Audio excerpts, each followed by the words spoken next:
Well, excited to be here, preparing for the NCAA postseason tournament. Opportunity to go to Omaha, like 64 teams get a chance to do. Obviously, being a part of this program, that is an expectation.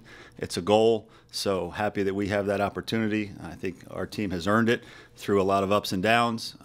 There were points in this season that many people thought we would not be here. So really proud that the kids kept fighting and got us to this point. So we're prepared, and we're going to go leave it all on the field this weekend. Mark, I know TJ is day-to-day with that back, but when he's in the lineup, just what does he give this team? I mean, the numbers are pretty different from when he's in the lineup to when he's not. Well, I compare him to almost having a point guard, you know, and you take a point guard off a basketball team, it changes everything around him. It changes the offense, it changes the defense, it changes the plays you can run. With him, he's so multifaceted. He brings speed, he brings power, he brings great defense, he's a table setter. So there's just so many things he brings to the table that it's hard to replace with just one guy. So I think Noah has done a really nice job as of late, getting on base and playing a solid defensive outfield, but TJ is just, you know, one of the elite players around. So we're obviously a better team when he's in the lineup. Mark, what's the hardest part about postseason play in college baseball? What's the hardest part to prepare for you as a head coach? I just think making sure the guys are excited but also calm enough to play good baseball. You don't want them to be too amped up and emotional. It's still, at the end of the day, it's a baseball game. You need to make good pitches. You need to execute. You need to be smart in preparing for the next play. To me, the biggest challenge is just making sure the guys have energy and are excited, but also are sharp of mind so that they play a very focused brand of baseball. Too far left, Andrew. Mark, you talked about this was an expectation of this program to make this level. Was that brought up when it was, you know, struggle in the middle of the year? Did the guys already know that, or you coming in had to remind them of that? Well, I think guys, when they come to this program, they know that you're coming here to try to win the next national championship and get to Omaha and be a part of the big dance. But we were at a point in this season, obviously, where it looked like it could be a long shot. So do you need to remind them of that? Yeah, you do need to remind them of that sometimes, that maybe we're not doing enough. Maybe you need to focus a little bit more. Whatever the case may be, when you're struggling as a group, as a program, everybody needs to make sure they look in the mirror and make sure that everybody is doing everything possible to try to help the program. So we've had that along the way, and obviously guys did what they needed to do because here we are. Mark, what were you able to take away from the SEC tournament as you head now into the national tournament? I mean, it was more great baseball that prepares you. We face great pitching. We face great defenses. Our pitchers had to face great hitters. So I just think the more good baseball you play, the more it prepares you for the next weekend, for the next series. At the end of the day, we've played great competition for the great majority of the year. So I just think that's the biggest thing you take out of playing at a tournament like that is it was big crowds, it was great competition, and that's exactly what the NCAA tournament will be. Go Craig in front. Coach, you had a little bit of time now since yesterday. Do you have any more impressions of Ohio State and what kind of team they are, since you really didn't know them much? Yeah, well, the one thing we do know is they'll be throwing a left-handed pitcher at us. They're best guy statistically, so we have started preparations on that, and that will obviously steer, what our lineup, if we want to tweak our lineup at all. So we have a little bit more information on the pitcher we're going to face. We've done a lot of research, obviously, on their team. Nothing I'm going to share with you today. Obviously, it's a good Big Ten team. Period. It's a team that can win on any given day. They have some things they're really good at, and it's a very proud program. So it's going to be, at this point in the season, every game you play, every team you play will be a challenge. Go to the right, Jeff. Mark, any idea yet how your pitching rotation lines up, and also, after what you've seen this whole season, what concerns you most about your team? What is the biggest key, you think, to you guys playing well?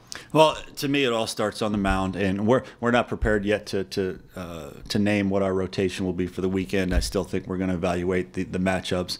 But to me, it all starts with our pitching. When we pitch well, we win. When we're inconsistent, when we don't throw strikes, that's when we struggle. And on some of those days, our offense has been able to bail us out, and some they have not. But when we're at our best, we're pitching really well, and that means the starters starters and also the bullpen. When our starters give us great outings, we tend to win that game. So I would say I won't call it a concern because I have faith in our players. But going into this region, if we want to win this regional or the next game we play, we need to really pitch well, and that starts with our starting pitching. Sticking with pitching, how do you balance heading into a regional like this when guys get used maybe out of the bullpen and knowing that there maybe is a winners or losers bracket game and you could play 4 or 5 games over the course of a short period of time? Yeah, the biggest thing you have to do is make sure you win that day. But it also is, it's a pool game. You have to make this next shot, but you also need to understand there's another shot after that and another shot after that. So the great majority of it is make sure you win today's game and make decisions that will help you win that game. But there's also a small part of that says, all right, if we use this guy, we may not be able to use him tomorrow. So you have to strategically know who to use based on the score, based on the matchups. So all that will go into our decision making. I'll go back to Matt and then Joe. Mark, you've been a head coach in the tournament 2 of the past 3 years, but is there still a sense of enjoyment, or how much can you enjoy games like this, especially when you know here this is the floor, this is the expectation? Right. Well, yeah, absolutely. It's a combination of you're very excited to get to this point, but also you want to do well, because the postseason, I think, is what people get remembered for. People remember Jackie Bradley playing in Omaha. Michael Roth made his name in the postseason. So to me, that's a big part of it. So our focus is on the opportunity, is on the excitement of it. And to me, that's the only way to approach it. Is this is a great opportunity? Let's go attack it and see what happens. Here in the back, just building off that, you say making a name for yourself. I feel like the senior class has done that. When this team was in a rough spot, you can point to several seniors, and those were the guys. What did you see out of this senior group that gave them that hunger and that desire and to perform at that level down the stretch to get your team to this point? Yeah, the senior class, obviously we're going to miss them very much, and they are very, very important in the turnaround of this season. When you have a senior class that can steady the ship like we did, that can turn the tide like we did, they'll be remembered for that. I don't think there's any question. They'll be remembered by me and our staff, but also I think by the fans for going out the right way. One of the messages to that group when we were struggling is that you really don't want your senior year to go like this and know that you might have missed the tournament 3 out of 4 years. That's the last thing you want to be remembered for. So I think they took that very seriously, and now the Jonah Brides, the Madison Stokes, etc., the Hunter Taylors, the Matt Williams, the Justin Rose, they can be remembered as the group that helped turn the tide and got this team back in the NCAA tournament where they belong. Yeah, with regard to Justin, when did you kind of realize when you got here in the fall preseason, whatever, that Justin Rowe was going to have such a big impact? And then after, being kind of a spot starter here and there, when did it kind of click that he was a guy that just wasn't going to come out of the lineup? Yeah, it's a great question. I mean, he's a guy that you need to see play a lot to really appreciate what he is, because he doesn't throw real hard. He doesn't hit the ball real far. He doesn't run real fast. He doesn't have great range. But he's better than the sum of his parts. He's a baseball player. His brain is as good as any player we have. So he really needs to grow on you. We didn't have a chance to see that a lot in the fall because he was banged up in the fall as well. So we went into the spring, and he was our opening night starter, one, because we wanted a steady guy on opening night. And he was in and out of the lineup for the first, I think, third of the season. And then we had some injuries around him, and he got some opportunities, and he just never allowed me to take him out of the lineup. And I'm not sure exactly what game I would point to and say, all right, that's what we do. He has to be in the lineup every day. But I think he just kept looking up, and every time we won, he was right in the middle of it. And then you look at the stat sheet, and holy cow, the guy's hitting 340. So I can't point to one moment where I said that's going to be our guy from now on. I think it was just a slow building, and then you look up and you say there's no way we can take this guy out. Mark, in your experience, what separates teams that are bounced maybe in region play and teams that make it to the College World Series? What's the it factor? What's the key factor? Talent. I mean, the best teams generally have the best talent. Now, what is the missing ingredient? It's going to be team chemistry. It's going to be the willingness to fight when it gets tough. It's going to be a team that has battled adversity and can come from behind. But at the end of the day, you better have the type of talent that allows you to be one of the best 8 teams in America. That means you better have dominant starting pitching. You better have a dominant closer. You better have an offense that can score in a number of different ways based on who you're facing. Some days days you might need to win with power. Some days you might need to win with speed in the short game. You have to be a complete team to get to Omaha. You need to be extremely talented to get to Omaha. And then if you have those ingredients, what gets you over the edge is all the things you can't see, the team chemistry, the willingness to sacrifice. To me, it takes all of that to have a special type season that gets you to Omaha. Mark, when it comes to setting up your pitching this weekend, what will be the most important factor? Is it just matchups, or is it who's pitched the best recently, the rest? I mean, what all goes into that? Well, they're all rested, so I think at this point they're all on plenty of rest. So to me, it'll be matchups. It'll be making sure your best guys get out there in the proper order. It will be who's trending in the best direction, because obviously we have probably 4 guys that we can look at as starters at this point, and who's pitched the best as of late. There's no mulligans at this point, so we need to make sure the best guys are getting out there, and you might go with the hot hand at this point. So we're going to factor all those things in when we decide who to give the ball. Mark, with Ohio State coming up first, did the fact that Skyler has been at Michigan State the last 3 years, has that been, somewhat of a help as far as the scouting? Yeah, I think it's better than not. He'll be familiar with them. Being in the Big Ten, he's seen them. He knows kind of what makes them tick. Doesn't guarantee anything, but the familiarity will definitely help because he's seen their hitters. He basically knows what is their general approach as a team. So that will help us. As I said, it doesn't guarantee anything, but familiarity also always is a good thing. Mark, I think I'm right. I think Hunter threw out 3 more base runners in Hoover, and it seems like he just keeps getting better and better. Just how much have you seen him step up here down the stretch? Yeah, it's been well documented, I think, at this point, what he's done to turn his career around offensively and defensively. He's been a key part. Our defense has become an elite defense. Top 5 in the country at this point. That's a big part of the second half surge we've had, and him throwing guys out is just one more way you can win a baseball game, because when you're not giving up free bases, that gives you a better chance to win. So baseball is a game of giving up bases, taking bases, and him not allowing stolen bases has definitely helped our run prevention. 3 for 3 now in your first year at places getting to the regional. How did this year feel, though, compared to maybe it stops at Illinois State at South Florida, where it's, I don't want to say it's more celebrated, but obviously you talked about this is the expectation here. Did it feel more, I don't know, relieving? I mean, how different did it feel getting this team to a regional compared to your first 2 stops? I mean, every team is different. Obviously, at this program, people expect it to happen no matter what the circumstances are. I think people expect it to happen here. The previous 2 stops, I took over programs that were, in a little bit of a lull, and we were able to shock a lot of people and get to the NCAA tournament and please those fan bases. Every team is different. My focus is always just on the current team, and my focus on this team was I want to see these seniors get to an NCAA tournament. I don't want them to miss it again. My focus was on trying to make sure that our fan base understands that we're going to give them everything they have and try to get this team back where it belongs. My focus was on trying to make sure Coach Tanner feels like I hired the right guy. There's a lot of focus on this program, and to me, the fact that we're here is a nice first step in the process. Obviously, we want to go to Omaha this year. If we don't, then we're going to try to do the same thing next year. But to me, my focus is on the fact that this team gets to go to the NCAA tournament and has a chance to play for a national championship. So that's what I'm most pleased with. Me again, sorry.